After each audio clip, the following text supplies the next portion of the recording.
In our previous video, we showed some great how to do some stuff, and I said I was going to prove some stuff, and I'm going to start proving it. Anyways, here's a very important theorem. If we have an n by n matrix A, if that matrix is diagonalizable, if and only if the matrix A has n linearly independent eigenvectors. So this is true if and only if that is true. I'm going to prove it first in this direction. This direction here, which means I'm given that A is diagonalizable. Now, if A is diagonalizable, that means there exists a matrix P. Now, P is an n by n matrix and it has a bunch of columns, as n columns exactly. And I'm calling each column P1, P2, Pn. So P1 is an entire column, P2 is an entire column, Pn is I guess you could say P1, P2, these are column vectors, I guess you could say as well. Now, by definition of A being diagonal, that means P inverse times A times P is equal to a diagonal matrix D. But that means just by multiplying multiplying by P on the left, I get AP equals PD. Well, what I'm going to do is I'm going to explore what AP looks like. I'm going to explore what PD looks like. And I know they're equal to each other, and we're going to see if we can learn some things from that.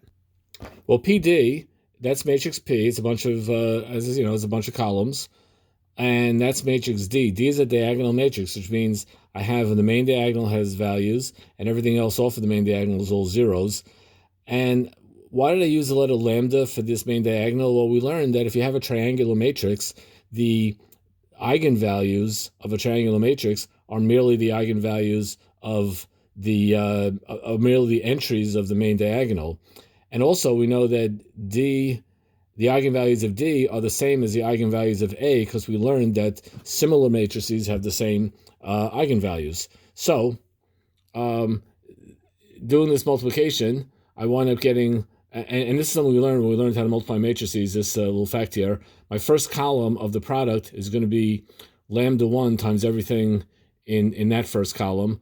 The next column is going to be lambda 2 times everything in that column. And these are all the columns. So this whole thing is a column, that whole thing is a column, all the way up to this over here. So we're done with PD. Now moving on to AP. AP is the matrix A, it's an n by n matrix, times the matrix P, and P consists of a bunch of columns. But again, we know from matrix multiplication that my first column is going to be A times P1 of the product. The second column is going to be A times P2, A times Pn. Well, look at this.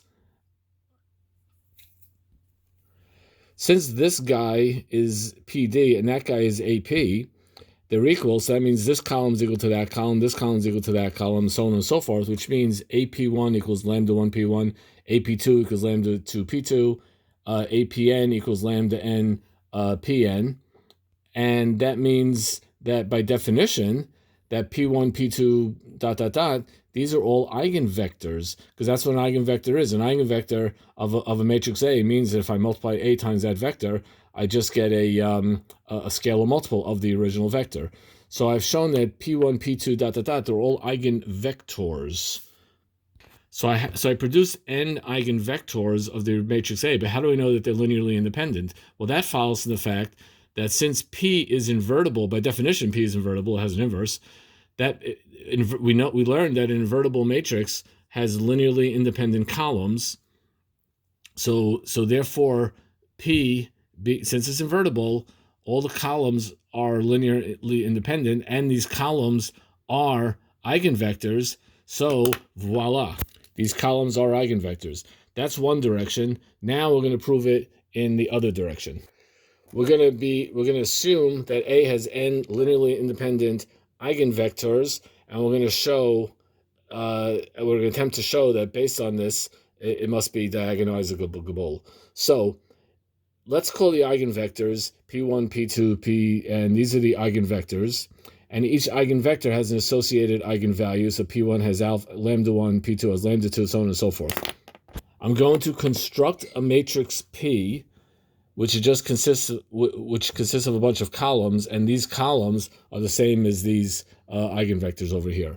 So that's what I'm doing. Now, A, by definition, since these are eigenvectors and these are the eigenvalues, AP1 equals lambda 1 P1, AP2 equals lambda 2 P2, all the way up to APN equals lambda n Pn. That follows really by definition. So let's look at AP. And by the way, I hope you don't get like PTSD flashbacks when you see the letters AP, because that has association with some evil test. Anyway, AP by definition is A times P. P is these columns. And we learned from, and we saw in the previous direction, we saw that this kind of distributes out like this. And this is equal to that because of these little equations here. I'm just substituting. But this here is what I get when I multiply this product. But this product is by definition PD.